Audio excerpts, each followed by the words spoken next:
ሰላም እንዴት ናችሁ የዩቲዩብ ቤተሰብ? በዛሬው ርዕሳችን የምናየው ሲክስ ፓራዳይም ኦፍ ሁማን ኢንተራክሽን የሚለው ወይም ደግሞ ስድስቱ የእርስ በርስ ግንኙነት የሚረዱ ስድስት ባህሪያቶች የሚለውን የስቴቨን አር ከቨሪ መጽሐፍ ማለት ነው ዘ ሰቨን ሃቢትስ ኦፍ ሃይሊ ኢፌክቲቭ ፒፕል ከሚሉ መጽሐፍቶች ውስጥ ነው ይዤላችሁ የመጣው።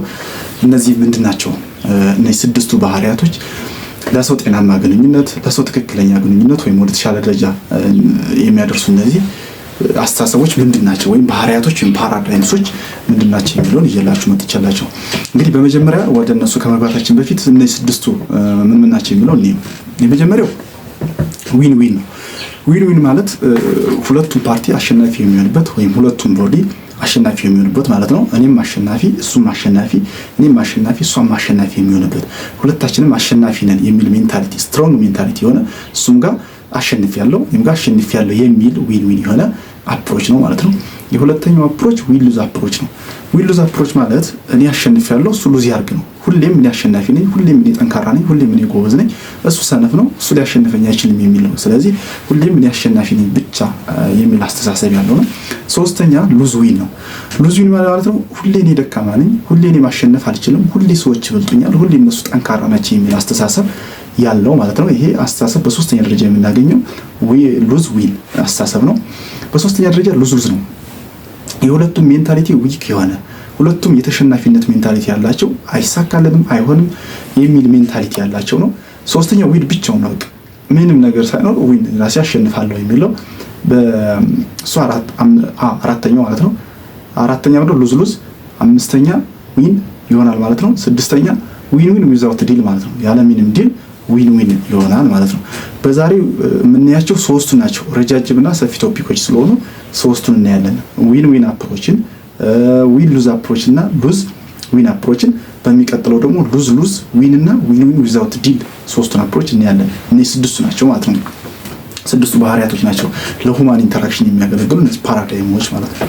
ስለዚህ ከመጀመሪያው ስንጀምር ዊን ዊን ከሚለው አፕሮች እንጀምራለን ማለት ነው። እንግዲህ ዊን ዊን አፕሮች በጣም የሚገርም ስትሮንግ ሜንታሊቲ ያለው ሁለቱም ሜንታሊቲዎች የአሸናፊነት ሜንታሊቲ ያላቸው ናቸው ማለት ነው። ስለዚህ ምንድነው የጋራ ጥቅም እንዲኖር ያደርጋል። ይሄ ዊን ዊን አፕሮች የጋራ ጥቅም ኢት ሲክስ ሙቹዋል ቤኔፊት ነው። የጋራ ጥቅም ነው። እኔም አሸንፍ ያለው እሱም አሸንፏል፣ እኔም ዊን ነኝ እሱም ዊን ነው ማለት ነው። ስለዚህ ለጋራ ጥቅም አስተሳሰቡ በጣም ጠንካራ የሆነና ሁሌም ሙቹዋል ቤኔፊትን ሊያስከብር የሚችል ይሄ ዊን ዊን አፕሮች እንለዋለን ማለት ነው። ሁሉም ወገን አሸናፊ ነው። ያ ማለት ምንድነው? ኢትስ ሙቹዋል ሳቲስፋክሽን ነው። ኢት ፊልስ ጉድ ፎር ዲሲሽን። በቃ ለእያንዳንዱ ዲሲሽን ለሚወስኑት ነገር ሁለቱም ፓርቲዎቹ ኢት ፊልስ ጉድ ነው፣ ጥሩ ነገር ነው የሚሰማቸው፣ ደስተኞች ናቸው። ምክንያቱም ይሄ የጋራ አሸናፊነት ነው፣ የጋራ ጥቅም ነው፣ አንድነትን ነው የሚያመጣልን ማለት ነው። ስለዚህ ይህን ስለሚጠብቅ ሁለቱም ቦዲዎች ደስተኛ ናቸው፣ ሁለቱም ፓርቲዎች ደስተኛ ናቸው፣ ሁለቱም ሰዎች ደስተኛ ናቸው ማለት ነው በድርድራቸው። ምክንያቱም ሁለቱም ዊን ሆኖ ስለሆነ የሚያሸንፉት። ስለዚህ ሁሉም ወገን ኦል ፓርቲስ ፊልስ ጉድ ነው። ሁሉም ወገን እርካታ ይሰማቸዋል፣ ደስተኝነት ይሰማቸዋል ማለት ነው። ምክንያቱም ሁለቱም አሸናፊነትን አግኝተዋል ማለት ነው። ለምሳሌ የሆነ ነገር እኮ እቃ ስሸጥ አንተ ለምሳሌ የምጠራበት ብር አለ፣ እሱ ደግሞ የሚጠራበት ብር አለ። እንግዲህ እሱም በጥሩ ዋጋ አግኝቼዋለሁ ማለት አለበት፣ አንተም በጥሩ ዋጋ ሸጬዋለሁ ማለት አለብህ ማለት ነው። የሆነ እቃ 10 ብር ቢሸጥ ለምሳሌ 8 ብር ቢሸጥ ፌር ነው ብለው ውስጥ ካሰበና እሱም ልክ አንተ 10 ብር ስጠሩ 8 ብር እኮ በገዛው ፌር ነው ብሎ ካሰበ ዊን ዊን አፕሮች ነው ማለት ነው። አንተም ደስተኛ ነህ፣ እሱም ደስተኛ ያደርጋል ማለት ነው። ሁለታችሁም አሸናፊ የምንሆንበትን ነገር ነው። ስለዚህ ኦል ፓርቲስ ፊልስ ጉድ ነው ቢኮዝ ኦፍ ጉድ ዲሲሽን ማለት ነው። የተወሰነው ዲሲሽን ወይም ውሳኔ ሁለቱን የሚያማከለ ስለሆነ ማለት ነው። እንግዲህ አሁን ያለንባት ዓለም በሁለት ጫፎች የምትወዛወዝ ነው። በአሸናፊ በተሸናፊ፣ በደካማ በጠንካራ ዊክ ስትሮንግ እያለ ማለት ነው። በእኔ ጎበዝ እሱ ሰነፍ፣ እኔ ብቻ ኃይለኛ እሱ ምንም የሌለው፣ በእንደዚህ አይነት ጽንፍ ዓለም ላይ የምትረግጥ ዓለም ያለችና ይህ ትክክለኛ አካሄድ አይደለም። እኔ አሸናፊ ነኝ፣ እኔ ጎበዝ ነኝ፣ እሱ ሉዝ ያደርጋል፣ እኔ ጠንካራ ነኝ፣ እሱ ዊክ ነው። እንደዚህ አይነት አስተሳሰብ በረገጠው ዓለም ላይ ዊን ዊን የሚባለው አፕሮች በጣም ጠቃሚና አስፈላጊ እንደሆነ ስናድግም ደግሞ አንድ ላይ መሆን እንዳለበት፣ ይሄ አስተሳሰብ ትክክል እንዳልሆነ፣ ይሄ አስተሳሰብም ስህተት መሆኑን ያስረዳል ማለት ነው። ይሄ ዊን ዊን አፕሮች ነው። ስለዚህ ሁሌም ዊን ዊን አፕሮቻችንን ማሳደግ አለብን፣ ማበርታት አለብን፣ ማጠንከር አለብን፣ ተያይዘን ማደግን መልመድ አለብን፣ አንድ ላይ ማደግን መልመድ አለብን፣ አንድ ላይ ከፍ ማለትን መልመድ አለብን ማለት ነው። ዊን ዊን አፕሮች በጣም ኢምፖርታንት ነው። መጽሐፉን ማንበቡት እደግፋለሁ። የሁለተኛው አፕሮች ዊን ሉዝ ነው። ዊን ሉዝ አፕሮች በጣም እንትን የሚለው እኔ ብቻ ላሸንፍ ነው። ኢፍ አይ ዊን ዩ ሉዝ ምንም ዶንት ኬር በቃ እኔ ብቻ ካሸነፍኩ እኔ አሸናፊ ከሆንኩ ስላንተ ምንም ያገበኝ ማለት ነው። እኔ የተሻለ ሰው ከሆንኩ ስላንተ ምንም ያገበኝ፣ እኔ የተሻለ እውቀት አለኝ፣ እኔ የተሻለ አስተሳሰብ አለኝ፣ እኔ የተሻልኩ ነኝ ብሎ የሚያምን ሰው እሱ ግን ደካማ ነው፣ እሱ ከኔ መድረስ አይችልም ብሎ የሚያምን ሰው ነው። ይሄ በጣም ስህተት ነው። እንግዲህ እንደዚህ አይነት ሰዎች ሊደርሺፑን ወይም ወደ ሊደርሺፕ እንወሰዳቸው ቢባል አምባገነናዊ ሊደርሺፕ ልንላቸው እንችላለን። ወይም በአምባገነንነት የሚመሩ የኔ ብቻ ሀሳብ ይደመጥ የኔ ብቻ ይደረግልኝ የሚሉ አምባገነናዊ መሪ ብለን መሰየም እንችላለን። እነዚህ አምባገነናዊ መሪዎች ወይም አምባገነናዊ ሊደሮች የሚጠቀሟቸው ነገሮች አሉ። ስልጣንን ይጠቀማሉ፣ ገንዘብን ይጠቀማሉ፣ ኃይልን ይጠቀማሉ፣ ጉልበትን ይጠቀማሉ ማለት ነው። ስለዚህ እነዚህን ነገሮች ተጠቅመው መምራት ነው የሚፈልጉት ማለት ነው። ምክንያቱም ሁሌም ራሳቸው አሸናፊ ብቻ ሆነው ነው መታየት የሚፈልጉ። ሌላው ሉዝ ሲያደርጉ ሳትስፋይድ ይሆናሉ። ውስጣቸው ይረካል፣ ውስጣቸው ደስተኛ ነው። ይሄ ስሜቱ የኔ ብቻ ነው ማሸነፍ ያለብኝ የሚለውን ያመጣል ማለት ነውና ስቴቨን እንዲህ አይነት አስተሳሰቦች በተለይ አሁን ባለንበት ዓለም ላይ ከ6 እስከ 7 ነገሮች ይመጣሉ ብሎ እዛ ጋር አስቀምጧቸዋል። የመጀመሪያው ምንድነው? ከቤተሰብ ይላል። እንግዲህ ከቤተሰብ መጀመሪያ አስተዳደጋችን ስናድግ ፍቅር፣ መረዳዳት፣ አንድነት መኖር አለበት። የመፎካከር መንፈስ ማሳረፍ የለብንም ነው የሚለው። እንግዲህ አሁን አንድ እናት ለምሳሌ የመጀመሪያ ልጅ ይሄ እኮ ጎበዝ ነው ከሌ እኮ እንዲህ ነው ካለች ያንኛው ልጅ ምን እየሆነ ነው ማለት ነው? የአሸናፊነትና የተሸናፊነት ባህሪ እየተጋባበት ነው እየሄደ ያለ። ስለዚህ ይህ አይነት አስተሳሰብ ከቤተሰብ ይመጣል። ቤተሰቦቻችንን መፈተሽ አለብን። ልጆቻችንን ስናሳድግ እኩል እንደሚያሳድጉ፣ እኩል እንደሚያሸንፉ፣ እኩል ማደግ እንዳለባቸው ማሳደግ እንዳለብን ስቴቨን እዛ ጋር ይናገራል ማለት ነው። ሁለተኛ ጓደኛ ነው። እንግዲህ ጓደኛ እዚህ ጋር አብረን ስናድግ መቼም ከቤተሰብ የሚመጣ ወርሶት የሚመጣው ባህሪ አለ። ያም ጓደኛ ሲመጣ ያም ጓደኛ የተለያዩ የቤተሰብ ወይም ኔቦር ጎረቤቶች ድምር ውጤት ነው ጓደኛ የሚሆነው። ያ ጓደኛም ይዞት የሚመጣ ነገር አለ። እከሌ እኮ ጎበዝ ነው፣ እከሌ እኮ ጠንካራ ነው የሚል ሜንታሊቲ አጠቃላይ ያሰርጻል ማለት ነው። ስለዚህ ያ ሜንታሊቲ ምን ይሆናል ማለት ነው? እከሌ አሸናፊ ነው፣ እከሌ ተሸናፊ ነው፣ እከሌ ጠንካራ ነው፣ እከሌ ደካማ ነው የሚል ሜንታሊቲ ያሰርጻል። ስለዚህ በጓደኝነትም ደግሞ እንደዚህ አይነት ነገሮችን መተው አለብን። ጓደኛ ሲባል በቃ አንድ ላይ ማደግ አለብን፣ አንድ ላይ መስራት አለብን። ይሄን እንኳን አንድ ላይ ብናደርገው በጣም አሪፍ ነው። አንዱ ለአንዱ ምንድን ነው ማለት ነው?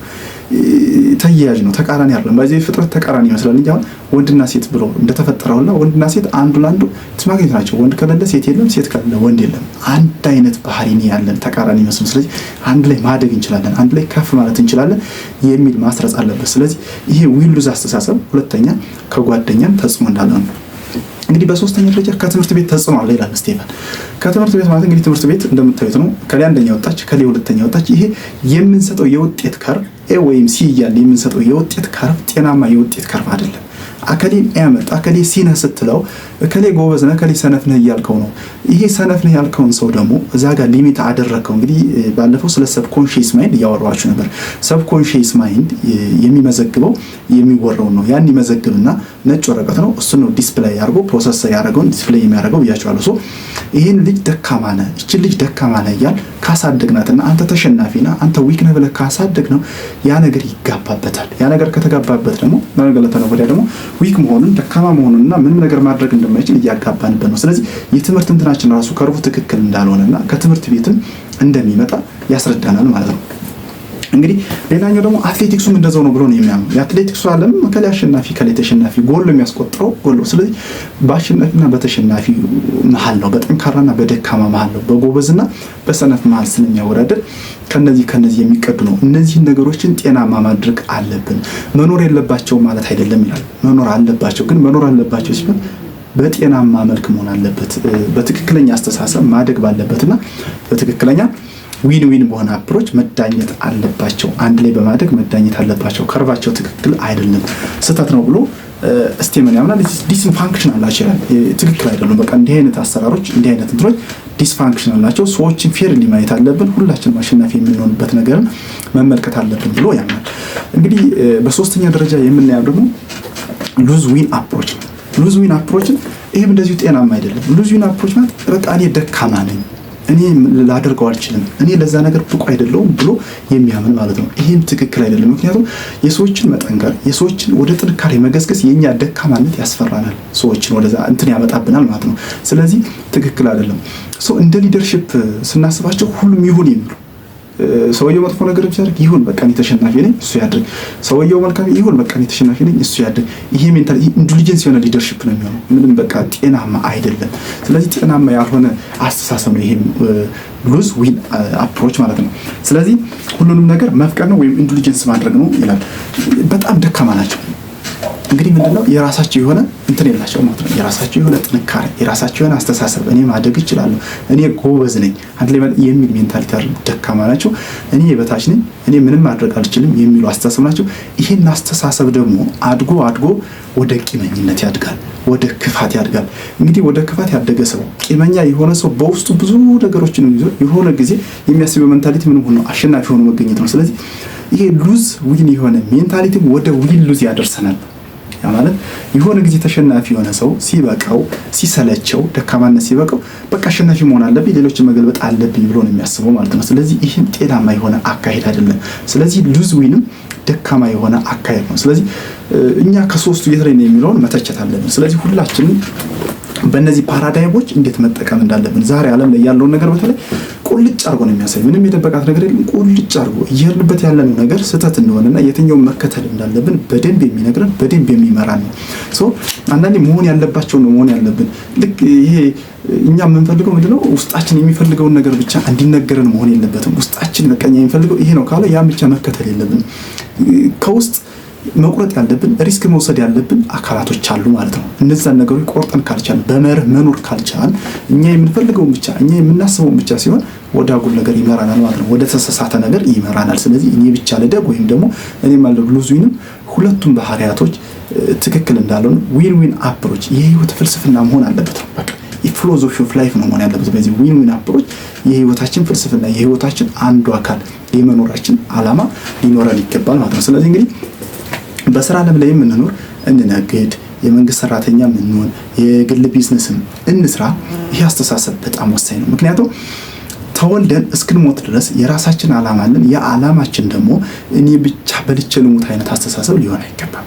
ሰዎችንም አብሮ የማሳደግ ዓላማ ማለት ባይዚ ተወልዶ መሞት ብቻ ስላልሆነ ማለት ነው። በዛ ውስጥ አብሮ የማደግ አብሮ የመስራት አብሮ ኬፍ ማለት አንድ አይነት አስተሳሰብ አንድ አይነት ሜንታሊቲ ሊኖረን ይገባል። ያ ደግሞ የምንኖርለት ዓላማ ይኖራል። እኛ ውስጣችን ሳትስፋይድ ይሆናል ማለት ነው፣ ይረካል። ስለዚህ ዊን አፕሮችን ልንከተል ይገባል። እንግዲህ በሚቀጥለው ሶስቱን ይዤላችሁ እመጣለሁ ማለት ነው። ሉዝ ሉዝ ዊን እና ዊን ዊዛውት ድል የሚሉትን ደግሞ በሚቀጥለው ርዕስ እናቀርበዋለን። ያው ሲረዝም ትክክል ስላልሆነ ነው። ስላዳመጣችሁኝ በጣም አመሰግናለሁ። ላይክ፣ ሰብስክራይብ፣ ሼር እያደረጋችሁ አበረታቱኝ።